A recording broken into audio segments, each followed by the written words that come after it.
오늘 5월 넷째 주일을 맞이했습니다. 오늘은 교회력으로 성령 강림 주일에 해당됩니다. 성령 강림 주일, 기독교 교회사에서 예수님의 부활 그리고 성탄절과 함께 가장 중요한 3대 절기 중에 하나로 꼽힙니다.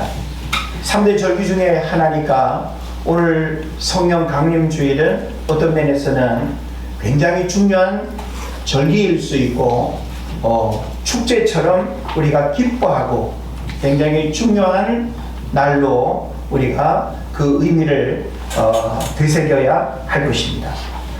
그래서 성령 강림절은 명실상부한 교회의 생일입니다. 은혜제일교회의 생일이 아니라 교회라고 하는 이름을 우리가 말할 때 바로 성령 강림절은 교회가 시작되고 교회가 이제 생겨나게 된 그 태동의 계기가 성령 강림으로부터 시작됐다라고 하는 것이죠. 그래서 성령이 임하기 전까지 제자들은 예수님의 부활을 목격하고도 유대인들이 두려워서 마가 요한의 다락방에 숨어서 문을 걸어 잠그고 있었습니다.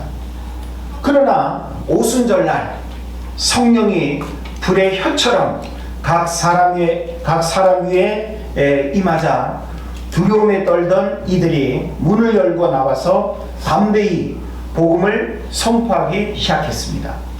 그래서 이와 같은 내용은 여러분들이 사도행전 2장의 내용을 1, 2장의 내용을 여러분이 이제 보게 되면 오순절 마가의 다락방에 임하게 되는 성령의 역사가 어떻게 이제 임하게 되고 불의 혀같이 임하는 그 성령의 역사가 마가의 다락방에 모여있던 120명의 성도들에게 어떤 이제 일들이 일어나게 되는지를 우리가 이제 보게 되는 것이죠.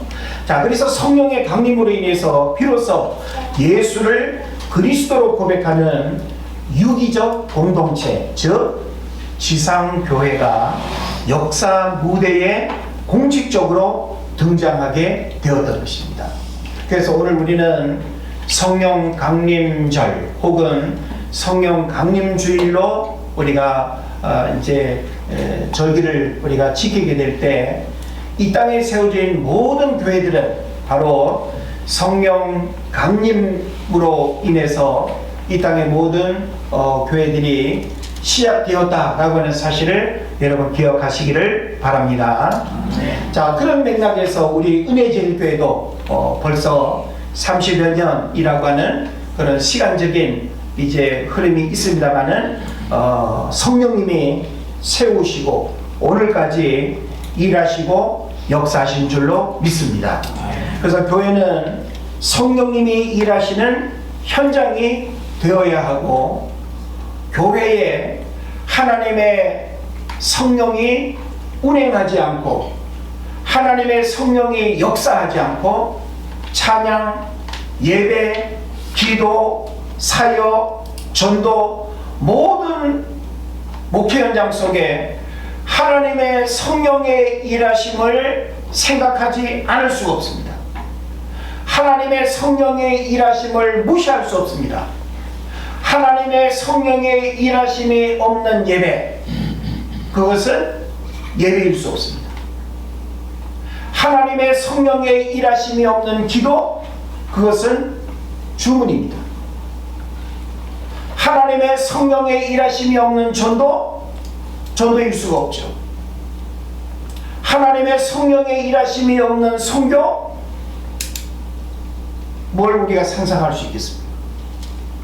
그런 면에서 교회, 목회, 신앙생활, 예배의 모든 일체는 성령님을 근간으로 하고 있고 성령님이 모든 신앙과 교회와 목회와 예배의 중심에 하나님의 성령님이 중심이 되는 것입니다. 그러므로 우리는 모일 때마다, 예배할 때마다 끊임없이 우리는 성령님을 환영해야 하고, 성령님을 모든 예배와 찬양과 기도와 모든 사역의 중심에 성령님의 임재를 끊임없이 우리는 느껴야 돼요. 성령님의 임재가 없는 모든 예배는 죽은 예배일 수밖에 없는 것입니다. 그래서 우리가 사도행전을 보게 되면 사도 바울은 그의 복음전도 사역 속에 성령님이 임하지 않을까봐 그것을 가장 두려워하고 떨었다고 이야기하고 있어요. 여러분 그렇게 생각해 보신 적이 있어요? 내가 기도할 때 성령이 역사하면 함께 기도하는 일들 속에 얼마나 놀라운 일들이 일어나겠어요.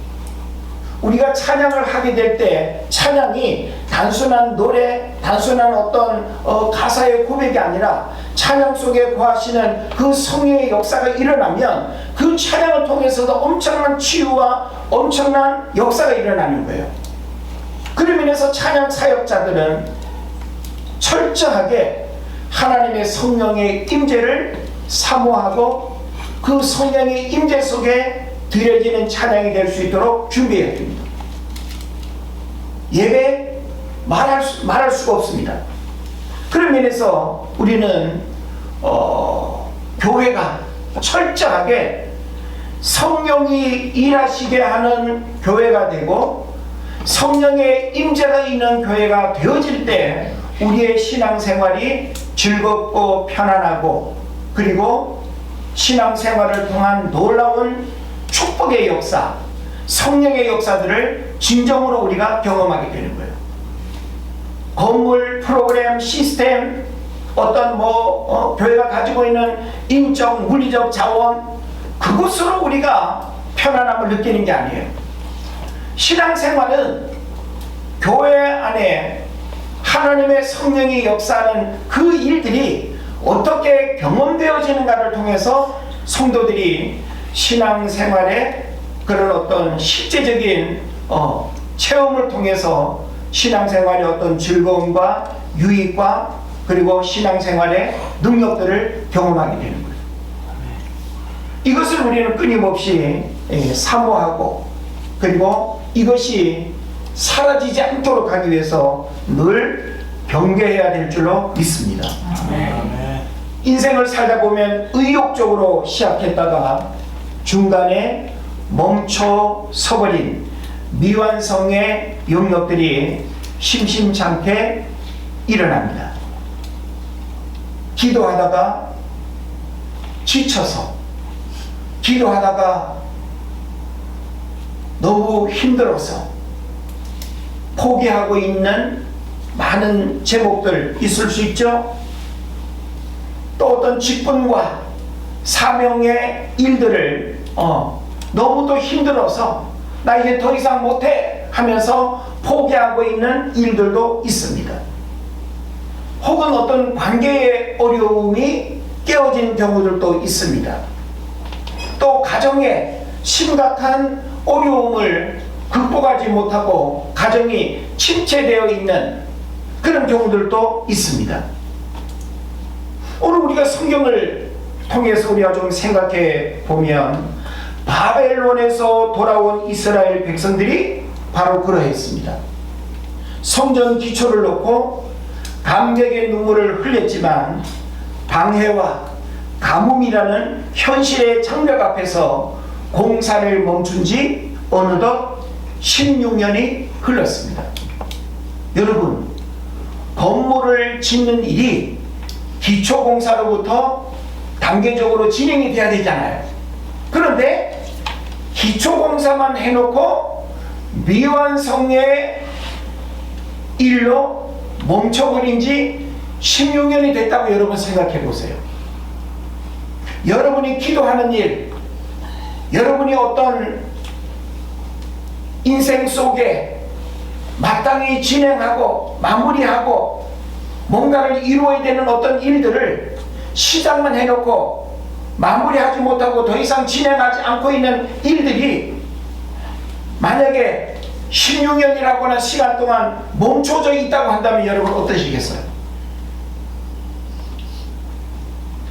그래서 우리가 성경을 보게 되면 성전터에는 잡초만 무성했고 그들의 신념은 무기력과 패배주의로 황폐해졌습니다.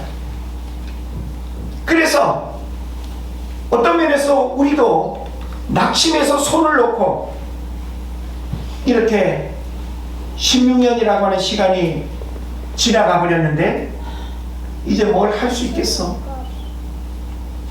현실을 봐. 가능성이 있겠어? 흩어진 마음들을 어떻게 모을 것이며 이런 현실적인 장애물들을 어떻게 극복하고 다시 시작할 수 있겠냐고. 불가능해 라고 하면서 긍정적인 어떤 생각보다는 부정적인 말과 부정적인 어떤 감정으로 가득 찰 수밖에 없는 이런 부분들이 아마 이심전심 모든 사람들이 가질 수 있는 그런 부분이었을 겁니다. 어찌 보면 우리도 오늘 현실 속에서 지금 이스라엘 백성들이 처해 있는, 이스라엘 백성들이 낙담 가운데 머물러 있는 그런 어떤 문제, 동일한 어떤 문제를 우리가 가지고 있다라고 할 때 오늘 하나님은 내 힘이 바닥난 그 자리에서 어떻게 성령을 통해 다시 시작할 수 있는지 우리에게 말씀하십니다.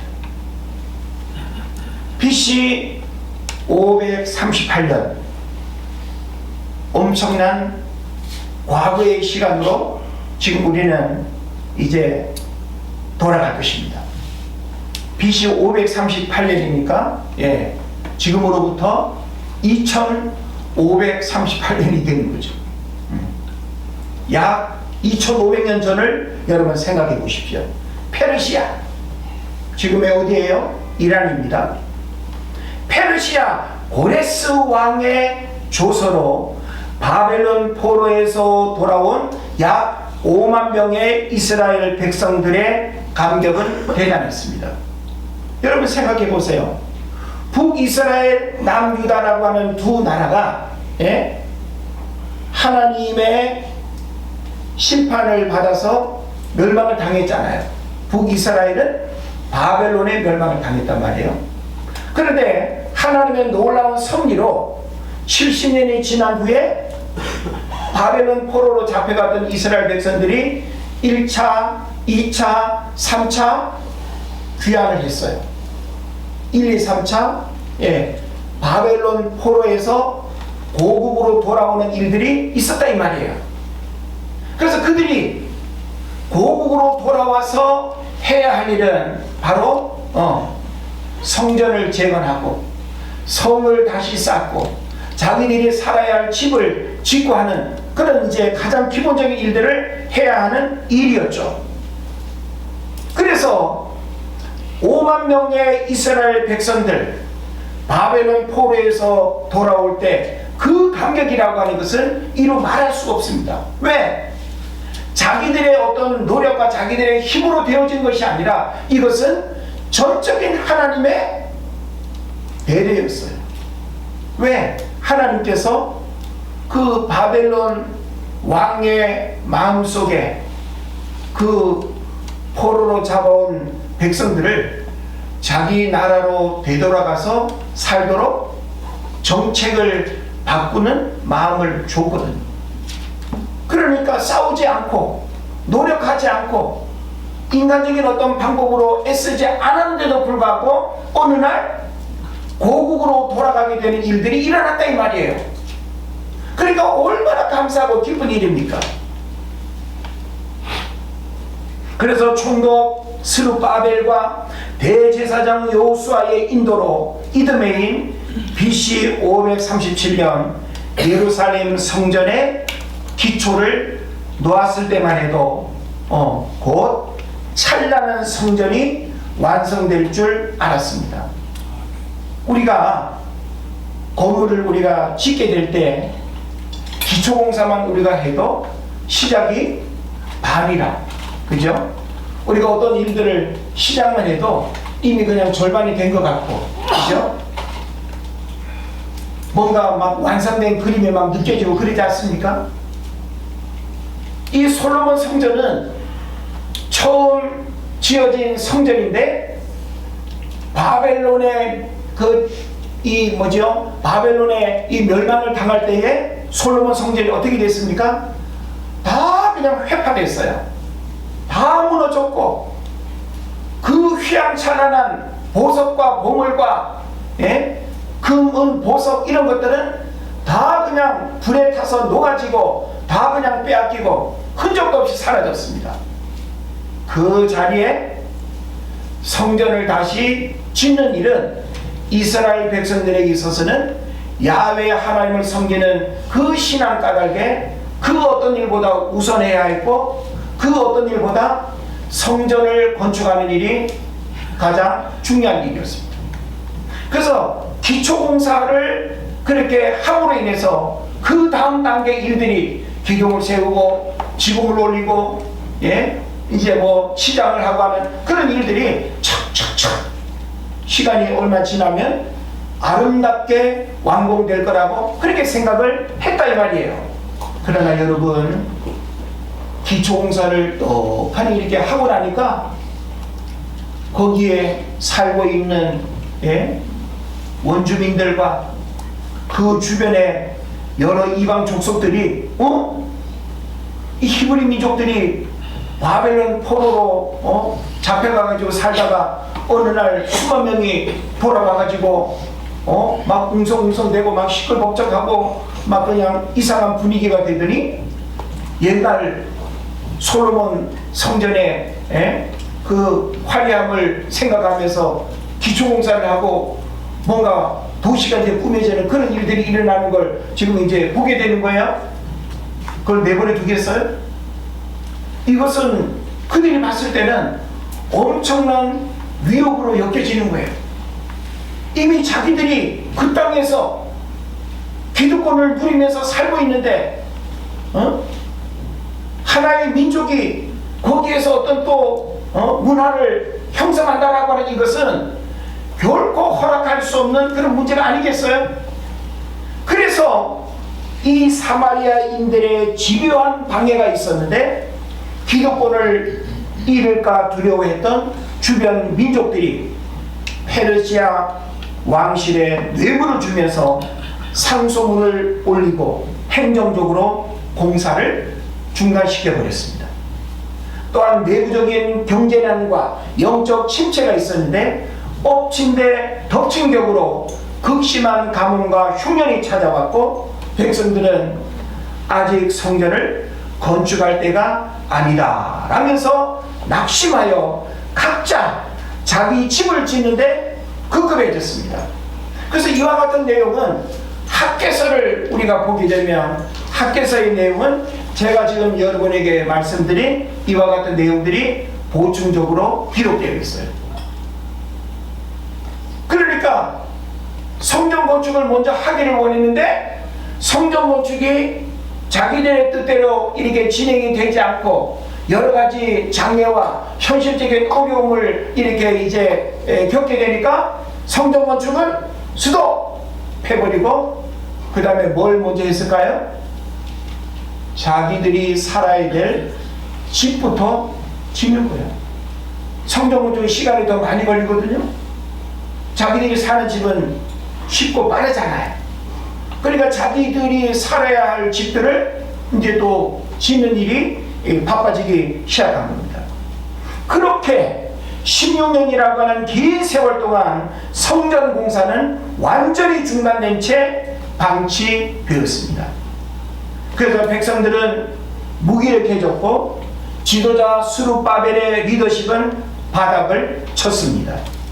우리가 무엇을 할 수 있겠는가 라는 패배주의가 가득했을 때, BC 520년 하나님은 학개와 스가랴 선지자를 동시에 일으키십니다. 그리고 낙심한 스룹바벨에게 바로 이 환상을 보여주신 거예요. 오늘 본문의 내용. 그래서 하나님께서 스룹바벨을 통해서 순금 등잔대와 두 감람나무의 이 환상을 보여주면서 낙심 가운데 있는 이스라엘 백성들을 어떻게 해요? 다시 일으켜서 16년이라고 하는 긴 시간 동안 그들이 해야 할 성전 건축을 하지 못하고 있는 이 일을 다시금 할 수 있도록 그들의 마음에 불을 일으키는 거예요. 할렐루야. 예. 그들의 노동력이 없는 게 아니에요. 재정이 없는 게 아니에요. 여러분, 오늘날 우리가 하나님의 일을 함에 있어서 노동력이 없어서 못합니까? 돈이 없어서 못합니까? 가만히 들여다보면 우리 마음에 불이 없어서, 우리 마음에 불이 일어나지 않아서 하나님의 일을 하지 못하는 경우들이 많단 말이에요. 여러분, 연애도 뜨거운 불이 일어나야 미친 듯 연애하지 않습니까? 돈 버는 일도 불이 일어나야 돈 버는 일에 우리가 미쳐서 열심히 하잖아요. 공부도 공부에 대한 열정이 일어나야 되는 거예요. 그 불이라고 하는 것은 내 마음의 열정을 일으키는 그 뜨거운 마음을 말하는 거예요. 할렐루야.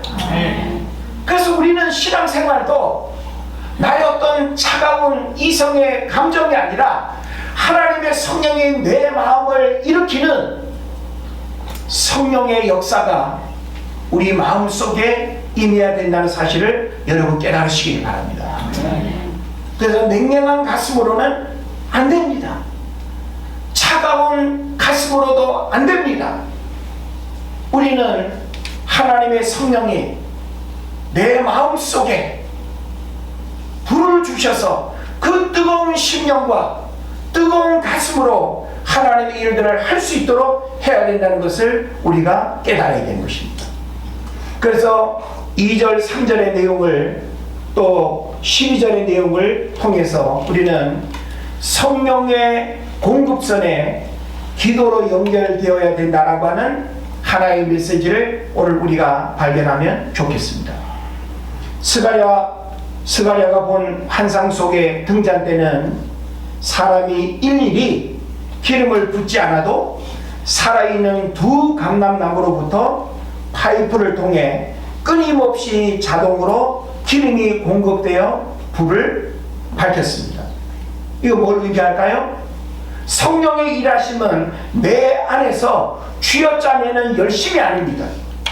위로부터 마르지 않고 부어지는 은혜의 공급이 있어야 된다는 거예요. 그래서 성전 재건이라는 거대한 역사는 백성들의 노동력 이전에 성령의 기름 부으심이라는 영적 공급이 있었기에 재개될 수 있다라고 하는 것입니다. 할렐루야. 그래서 일보다 중요한 것은 위로부터 내게 부어지는 성령의 공급이 우리에게 있어야 돼요. 설교자가 충만하지 않으면 여러분에게 충만한 은혜가 부어질까요? 부어질까요? 안 부어지겠죠. 중요한 거예요. 예. 젖을 먹여야 되는 엄마가 영양분이 충분히 공급되지 않으면 아이에게 충분한 젖을 먹일 수 있습니까? 그런 원리예요. 내가 리더로 사역자로 세워진다라고 하는 것은 하나님의 영으로 내가 충만하게 되어질 때 그 충만함의 은혜가 회중과 공동체에 흘러가는 것입니다. 할렐루야. 여러분, 가정에서도 부모의 역할이라고 하는 것은 부모이기 때문에 그렇게 흘러가는 게 아니에요. 부모의 영적인 상태, 부모의 영적인 충만, 부모의 영적인 지혜가 자녀에게 영향을 미치게 될 줄을 믿습니다. 그렇기 때문에 하나님 앞에 끊임없이 우리는 리더의 자리에 있고 지도자의 자리에 있고 부모의 자리에 있다고 할 때 하나님, 나에게 충만한 지혜를 주십시오. 충만한 은혜를 주십시오. 나에게서 흘러가야 할 그 은혜가 메마르지 않도록.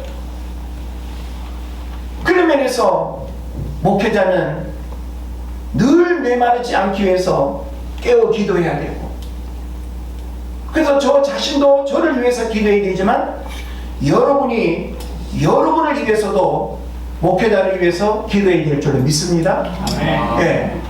그 여러분이 기도할 때마다 목회자를 위한 기도를 빠뜨리면 안 돼요. 목회자가 늘 하나님의 영으로 충만할 수 있도록. 그래서 강단에서 하나님의 말씀을 전할 때마다 하나님의 영으로 충만해서 그 충만한 은혜가 성도들에게 흘러갈 수 있도록 위해서 우리가 기도하고 그 은혜가 충만한 예배가 될 수 있도록 우리가 해야 될 줄로 믿습니다. 그래서 성령이 내 삶에 일하시도록 기도의 파이프라인을 점검을 해야 됩니다. 기도의 무릎을 꿇을 때 성령의 능력이 내 삶의 모터가 되어서 나를 움직이기 시작합니다. 바쁘다고 기도 안 하고, 힘들다고 기도 안 하고, 멀다고 기도 안 하고 가당합니까? 우리는 뭘 안 하면 자꾸 이런저런 변명들이 많아요. 우리는 하나님 앞에 변명보다는 그럼에도 불구하고 그런 어떤 문제 속에서도 답을 찾아가고, 그런 어떤 문제 속에서도 하나님 앞에 나아가는 그런 선한 열심들이 우리에게 있을 때 오히려 하나님은 장애물을 극복하고 현실의 어려움을 극복하고 하나님을 찾고 하나님 앞에 나아갈 때 더 큰 은혜와 축복을 하나님이 주실 줄을 믿습니다. 아멘. 6절의 말씀은 우리에게 어떤 메시지를 줍니까? 이는 힘으로 되지 아니하며 능력으로 되지 아니하고. 우리 많이 인용하는 말씀이죠. 저는 기도할 때도 많이 인용하기도 하는데, 힘으로 되지 아니하고 능으로 되지 아니하나 오직 하나님의 힘으로 된다. 여러분, 하나님을 믿는 성도들은요, 이 고백을 끊임없이 할 수 있어야 돼요. 힘들고 어려울 때마다, 여러분이 위기라고 하는 순간을 만날 때마다 하나님, 힘으로 되지 않습니다. 지금 우리가 살고 있는 이 시대 얼마나 어려워요. 그죠? IQ로 해결할 수 있는 시대입니까? 인맥으로 해결할 수 있는 시대입니까? 우리 세상에 뭐 신분, 지위, 권력 그런 걸로 해결할 수 있는 시대입니까? 아니에요. 우리는 하나님이 역사하셔야 된다라고 하는 사실을 분명하게 고백해야 될 줄을 믿습니다. 하나님은 성전 재건이라는 거룩한 일은 거대한 외부 자금이나 군사력으로 되는 것도 아니고, 또 너희 인간의 개인적인 지혜나 발버둥으로 되는 것도 아니다. 오직 나의 호흡, 나의 바람, 나의 영이 불어와야만 가능하다고 단언하시는 것입니다. 그래서 오늘 말씀에서 가장 중요하게 우리가 고백하고 깨달아야 될 메시지는 뭔가 하면 오직 나의 영으로 되느니라 라고 하는 거예요. 한번 따라 합시다. 오직 나의 영으로 되느니라. 오직 나의 영으로 되느니라. 오직 나의 영으로 되느니라. 오직이라 그랬어요. 오직. 예? 여러분, 스가랴가 본 환상에서 등잔 때는 스스로 기름을 짜내지 않았습니다. 두 감람나무로부터 끊임없이 저절로 공급되는 기름으로 불을 밝혔어요. 성령으로 상징되는 저절로 공급되는 그 기름으로 불을 밝혔다는 거예요. 그래서 성전 건축은 돌을 쌓는 노동이 아니라 하나님의 임재를 회복하는 영적인 일이었습니다. 우리 삶에 얽힌 문제들을 풀어내고 본질을 바꾸는 것은 사람의 수단이 아니라 성령의 역사입니다. 문제를 해결하려고 사방으로 뛰어나가기 전에 성령의 기름 부으심을 구하는 기도의 자리로 먼저 나가는 것이 우리들 신앙생활의 가장 중요한 우선인 줄로 믿습니다. 그래서 자꾸만 인간적인 꾀를 부리지 않았으면 좋겠어요. 제가 주변에서 신앙생활을 하는 사람들 가만히 이렇게 보면 자꾸 인간의 꾀를 부리는 경우들이 많아요. 내가 할 수 있는, 내가 해볼 수 있는 인간적인 꾀를 다 해보는 거예요. 그러다가 더 이상 안 되겠네 하면 그제서야 무릎 꿇는 흉내 정도 내요. 그것도 완전 항복이 아닌. 그러니 전적으로 그 하나님을 신뢰하는 그 지혜나 능력이 흘러오겠어요? 저는 여러분에게 늘 강조합니다. 공부하는 자녀들뿐만 아니라 특히 사업하고 직장과 진로와 불확실한 미래에 대한 걱정, 근심이 많은 우리 젊은 세대들 철저하게 하나님의 선한 인도함을 받아야 됩니다. 하나님은 과거와 현재와 미래를 꿰뚫어 보시는 분일 뿐만 아니라 우리가 수요일에도 메시지를 함께 나눴습니다마는 하나님은 전능자 하나님이라고 했어요. 전능자 하나님은 어떤 하나님인지 아세요? 전능자 하나님은 큰 산과 같은 하나님이라고 그랬어요. 거대한 산 옮길 수 있어요? 얼마나 든든하고, 예? 얼마나 큰 그 능력으로 우리가 바라보고 의지할 수 있는 분입니다. 그리고 그 전능자 하나님은 끊임없이, 예? 자녀에게 젖을 먹이시는 어미와 같다고 그렇게 표현하고 있거든요. 우리가 믿는 그 하나님은 전능자 하나님이에요. 우리 인간의 모든 필요와 문제를 해결해 주시는 분이 전능자 하나님이라는 거예요. 그런 면에서 우리는 처음부터 그 전능자 하나님을 찾고 의지하고 그분으로부터 공급되는 그 은혜를 우리가 사모할 수 있기를 바랍니다. 그래서 힘으로도 되지 아니하고 능으로도 되지 아니하나 오직 나의 영으로 된다라고 하는 이 신앙 고백은 지금 이 스룹바벨에게만 필요한 것이 아니라 오늘 우리에게도 너무나 중요한 신앙 고백으로 필요하다는 사실을 여러분 깨달으시기를 바랍니다. 그래서 7절은 굉장히 중요한 신앙 고백의 선언이 됩니다. 어떤 선언입니까?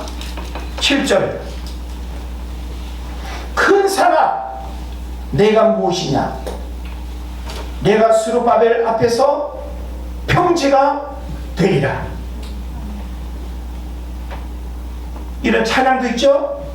네. 큰 사람, 내가 무엇이냐? 평지가 되리라.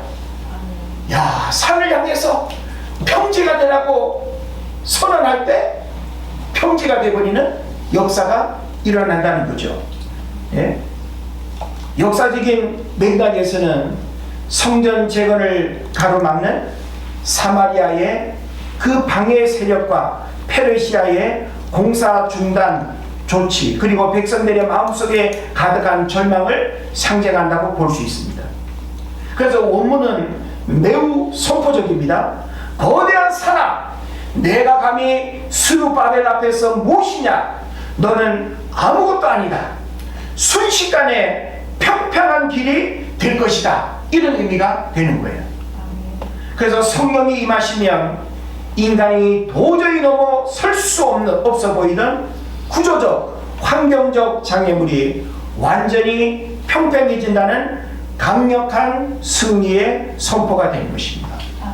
그래서 오늘 저는 말씀의 제목처럼 성령이 일하시게 하라는 이 믿음이 우리에게 있다고 한다면 우리는 성령의 일하심을 믿음으로 바라보면서 선포할 수 있어야 된다는 거예요.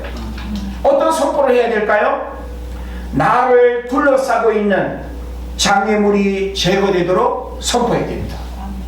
여러분 개인과 여러분의 가정을 둘러싸고 있는 나를 괴롭히고 나를 낙심케 하고 나를 절망하게 하고 나에게 근심이 되게 하는 그 장애물을 이 7절에서 큰 산아 내가 무엇이냐 평지가 되리라고 선포했던 것처럼 이 믿음의 선포가 있어야 될 줄로 믿습니다. 또한 나를 괴롭히는 재정, 나를 괴롭히는 건강, 나를 괴롭히는 인간관계를 우리가 선포할 수 있어야 됩니다. 왜 그래요?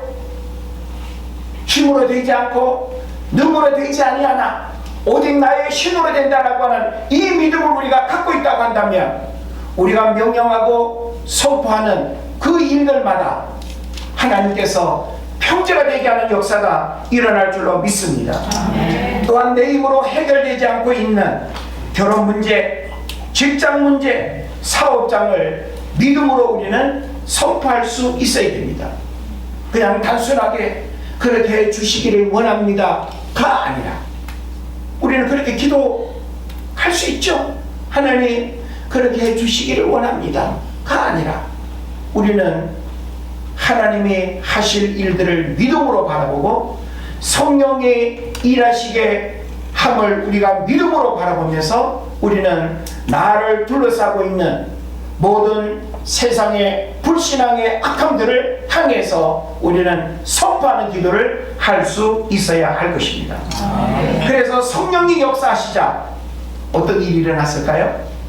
공사를 가로막던 페르시아의 행정적 장벽과 사마리아의 위협이라는 큰 산이 하루아침에 평지가 된 줄로 믿습니다. 인간의 눈에는 보잘것없어 보이던 작은 날의 시작이었지만 스룹바벨의 손에 다림줄이 쥐어지는 순간 성전은 마침내 완공을 향해 달려갔습니다. 성령이 일하시면 상황의 역전이 일어납니다.